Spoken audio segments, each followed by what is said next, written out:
दोस्तों, दुनिया में बहुत से खूबसूरत आइलैंड्स हैं, लेकिन कुछ आइलैंड्स की कहानियां इतनी रहस्यमयी और खतरनाक होती हैं कि वो हमें चौंका देती हैं।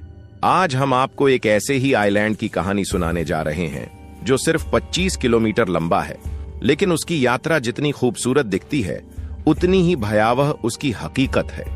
हम बात कर रहे हैं मकवरी आइलैंड की, एक ऐसा आइलैंड जिसने धरती पर सबसे अनोखे एनवायरमेंटल डिजास्टर्स को झेला। और ये सब शुरू हुआ इंसानों की एक छोटी सी गलती से।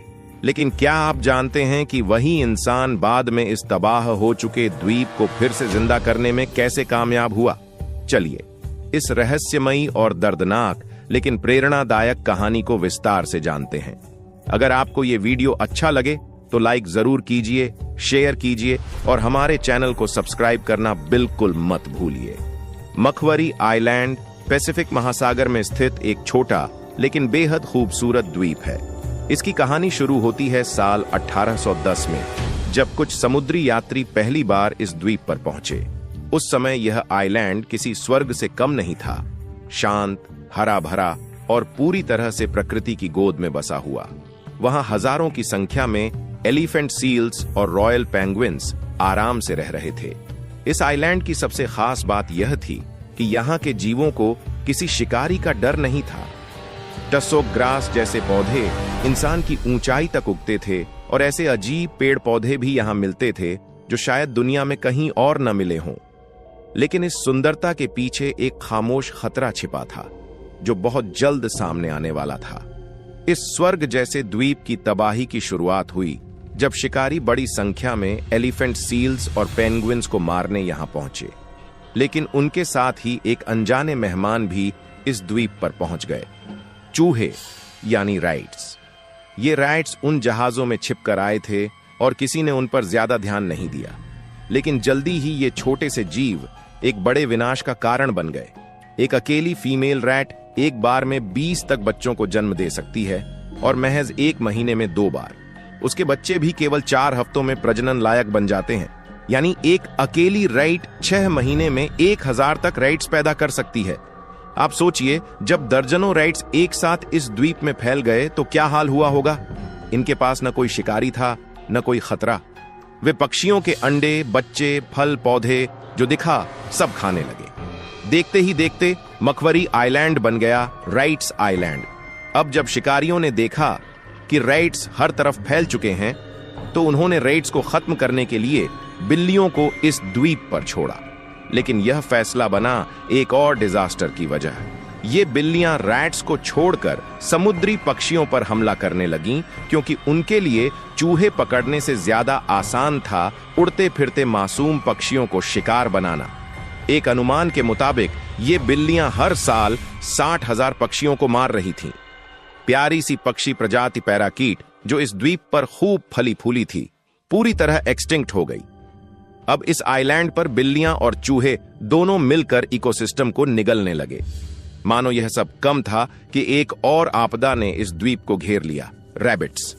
एक जहाज दुर्घटनाग्रस्त हुआ और उसमें मौजूद खरगोश इस द्वीप पर उतर गए। इन रैबिट्स ने जो किया वह चौंकाने वाला था। उन्होंने हरियाली की एक एक बूंद को चबा डाला। पौधे, घास, सब कुछ खत्म। मिट्टी की पकड़ कमजोर होने लगी और 2006 में एक भयानक लैंडस्लाइड हुआ जिसमें सैकड़ों किंग पेंगुइन की मौत हो गई। अब यह द्वीप पूरी तरह इकोलॉजिकल कोलैप्स की ओर बढ़ने लगा।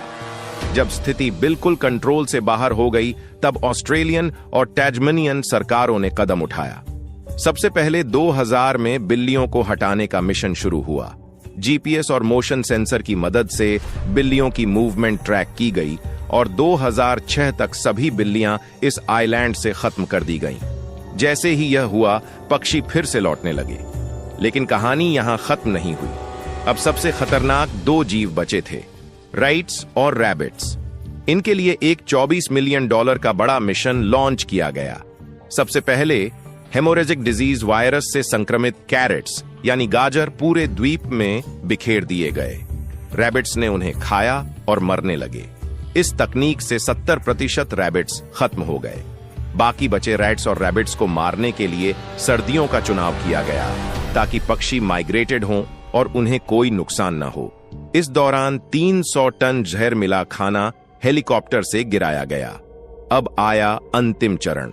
एक सवाल सबके मन में था, क्या वाकई सब खत्म हो गए हैं? इसका जवाब ढूंढने के लिए लाए गए हाईली ट्रेन्ड डॉग्स, जिन्हें खास तौर पर रैट्स और रैबिट्स को सूंघकर ढूंढने और खत्म करने के लिए ट्रेन किया गया था। इन डॉग्स ने कमाल कर दिया। जो भी जानवर बचे थे उन्हें खोजकर पूरी तरह से खत्म कर दिया गया और इन डॉग्स की ह्यूमन टीम्स महीनों तक वहीं रही ताकि कोई भी जीव बच न पाए। 8 अप्रैल 2014 एक ऐतिहासिक दिन। ऑस्ट्रेलियन और टैस्मेनियन सरकारों ने आधिकारिक रूप से घोषित किया, अब इस आइलैंड पर ना कोई राइट है, ना रैबिट और ना ही कोई कैट। मकवरी आइलैंड, जो कभी एक पारिस्थितिक विनाश का चेहरा बन चुका था, अब फिर से एक हरा भरा स्वर्ग बन गया है।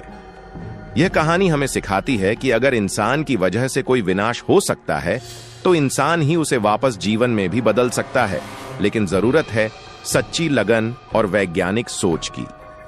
अगर आपको यह वीडियो अच्छा लगा हो तो इसे लाइक और शेयर करें और हमारे चैनल को सब्सक्राइब करना ना भूलें।